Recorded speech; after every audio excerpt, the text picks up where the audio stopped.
शीला की खूबसूरती और सुंदरता के आगे बॉलीवुड की हीरोइनें भी फीकी लगती थी और शीला की यही सुंदरता उसकी बर्बादी का कारण भी बना।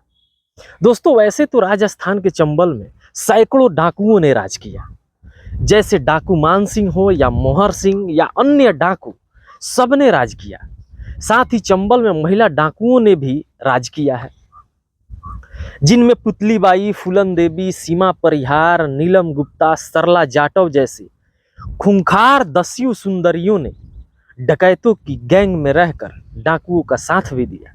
महिला डकैत भी पुरुष डकैतों से कम नहीं रही थी। महिला डाकुओं ने भी चंबल की धरती को खून से लाल किया था। नमस्कार दोस्तों, मैं पंकज गोस्वामी हाजिर हूं एक ऐसी डकैत की कहानी लेकर जिसके साथ कई बार शारीरिक संबंध बनाया जाता है। दोस्तों, कहानी में आगे बढ़ने से पहले आपसे एक गुजारिश है, अगर आप मेरे चैनल पर पहली बार आए हैं तो कृपया मेरे चैनल को सब्सक्राइब तथा फॉलो अवश्य करें, ताकि हमारा मनोबल यूं ही बढ़ता रहे। बढ़ते हैं अपनी कहानी की ओर। यूपी का एक शहर है जलौन और गांव जवासा। इस गांव में 1970 में एक लड़की का जन्म होता है। अपने गांव में पली बढ़ी, उसका नाम शीला था। शीला के पिता का नाम माखन था। उसके पिता माखन ने उसकी शादी मात्र 13 वर्ष की उम्र में ही पिपरी गांव के किसान लाखन के साथ कर दिए थे। शीला अभी शादी के मायने भी नहीं समझती थी कि उस पर ससुराल का बोझ डाल दिया जाता है। शीला ने घर गृहस्थी की गाड़ी चलाने लगी और पारिवारिक जिम्मेदारियों को ढंग से निभाते हुए गृहस्थी की गाड़ी को आगे बढ़ाने लगी थी। सब कुछ ठीक ठाक चल रहा था। शीला बहुत ही सुंदर थी। तभी गांव का एक दबंग का नजर जो है शीला पर पड़ जाता है। उस दबंग का नाम था प्रकाश। एक दिन प्रकाश से रहा नहीं गया और शीला के सुंदरता के कायल दबंग ने जबरदस्ती उठा लिया और पास के गांव के ही रुस्तम सिंह के हवाले कर देता है।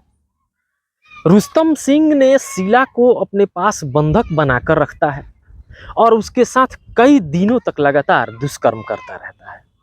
लगभग एक सप्ताह तक रुस्तम सिंह शीला को अपने यहाँ कैद रखा और संबंध भी बनाता रहा और एक सप्ताह के बाद शीला को छोड़ देता है। अब दबंग जब मन चाहे तब शीला को उठाकर ले जाते थे, उसके साथ जोर जबरदस्ती करते थे, उसके साथ शारीरिक संबंध बनाते थे, जिसके चलते शीला की जिंदगी बद से बदतर होती चली गई। शीला का पति दबंगों का विरोध नहीं कर पाता था। इधर तब तक शीला के 2 बच्चे भी हो गए थे। तभी एक दिन शीला की सहनशक्ति जवाब दे जाती है और वह अपने दोनों बच्चों को त्याग कर, अपने दोनों बच्चों और पति को छोड़कर चंबल के बीहड़ों की तरफ भाग जाती है।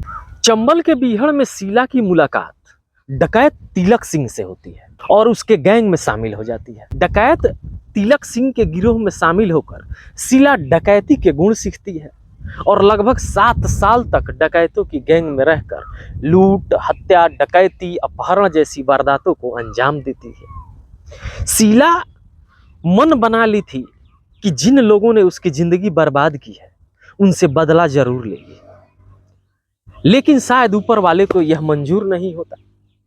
शीला अपना बदला ले पाती उससे पहले ही उसके गिरोह का सामना पुलिस से होता है और पुलिस एनकाउंटर कर देती है। इसमें तिलक सिंह सहित गैंग के अन्य कई डकैत मारे जाते हैं। साथी डकैतों के मारे जाने के बाद शीला अपनी जान बचाने के लिए पुलिस के सामने आत्मसमर्पण कर देती है। आत्मसमर्पण करने के बाद शीला को ग्वालियर जेल में भेज दिया जाता है। जेल में सजा काटने के बाद शीला जब बाहर आई तो समाज में उसे मान सम्मान भी नहीं मिलता है। फिर शीला अपनी नई जिंदगी शुरू करने की सोचती है और यही सोचकर कल्ली गुर्जर के साथ शादी कर लेती है। लेकिन कहते हैं कि जब किस्मत साथ नहीं देती तो सब कुछ उल्टा ही होता है। कल्ली गुर्जर से शादी करने के बाद शीला की परेशानी कम नहीं हुई बल्कि और बढ़ जाती है। कल्ली गुर्जर भी शीला को परेशान करने लगा था और शीला की जिंदगी और बदतर हो गई थी। दोस्तों, ये थी 13 वर्षीय एक सुंदर सी लड़की की कहानी, जिसने अपने दुश्मनों से बदला लेने के लिए डकैत बनी, पर बदला भी ना ले पाई। और ज़िंदगी अपनी तबाह कर लें। दोस्तों, यह कहानी आपको कैसी लगी कमेंट बॉक्स में अपना विचार हम तक अवश्य पहुंचाएं। सदा मुस्कुराते रहें, अपना और अपनों का ख्याल रखें। मुझे दीजिए इजाज़त, फिर मिलेंगे किसी और वीडियो में एक नई कहानी के साथ। धन्यवाद।